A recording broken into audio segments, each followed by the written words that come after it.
के सुहीणा थी पई दिल चरिया, सारे तो के सुहीणा थी पई दिल चरिया। पक्का पेरू पटन ते मिठा हिलवरिया, पक्का पेरू पटन ते मिठा हिलवरिया। सारे तो के सुहीणा थी पई दिल चरिया, सारे तो के सुहीणा थी पई दिल चरिया।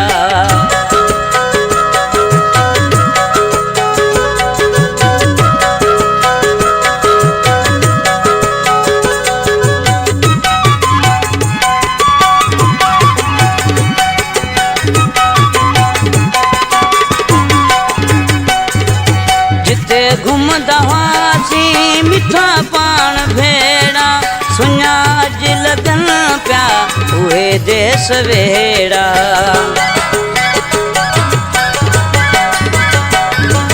जिते घुमदा हुआसीं मिठा पान भेड़ा, सुञा अज लगन पिया उहे देस वेड़ा। इन्ही गणतिन में वही जनगरिया, इन्ही गणतिन में वही जनगरिया। सारे तो के सुहीणा थी पई दिल चरिया, सारे तो के सुहीणा थी पई दिल चरिया। रिकॉर्डिंग करे रहियो आहियां पार्स नरेश स्टूडियो उमरकोट।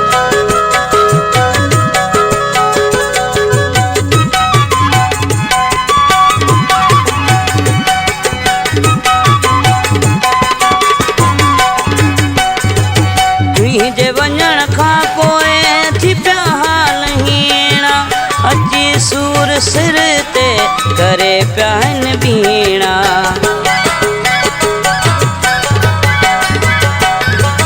तुंहिंजे वञण खां पोइ थी पिया हाल हीणा, अची सूर सिर ते किरी पिया आहिनि बीणा। अची ॾिस अखियुनि सां मूं तां छा गुज़रिया, अची ॾिस अखियुनि सां मूं तां छा गुज़रिया।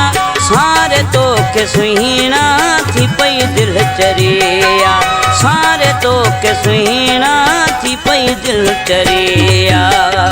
हिन कलाम जो शाइर लाखावांड इंडिया खां सिद्दीक़ समूह जेको मुमताज़ जुणीजे जो दोस्त आहे। हिन कलाम जी फरमाइश कई आहे लाखावांड खां असलम समूह, अरशाद समूह, महबूब समूह, तकील समूह ऐं तमाची जी वेरी खां अब्दुल लतीफ़ मेरानकोट जी फरमाइश आहे। सिद्दीक़ समूह चए तोखे पिया थसारियूं, ॻोठ लाखावांड में रहूं तुंहिंजूं निहारियूं।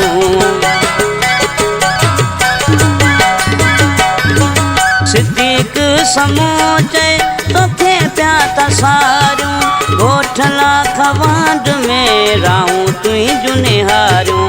सिवा मुंहिंजे मिठड़ा तुंहिंजी कीअं सरिया, सिवा मुंहिंजे मिठड़ा तुंहिंजी कीअं सरिया।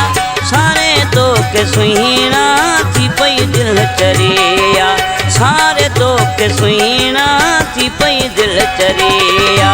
पक्का पेरू पटन ते मिठा हिलवरिया, पक्का पेरू पटन ते मिठा हिलवरिया।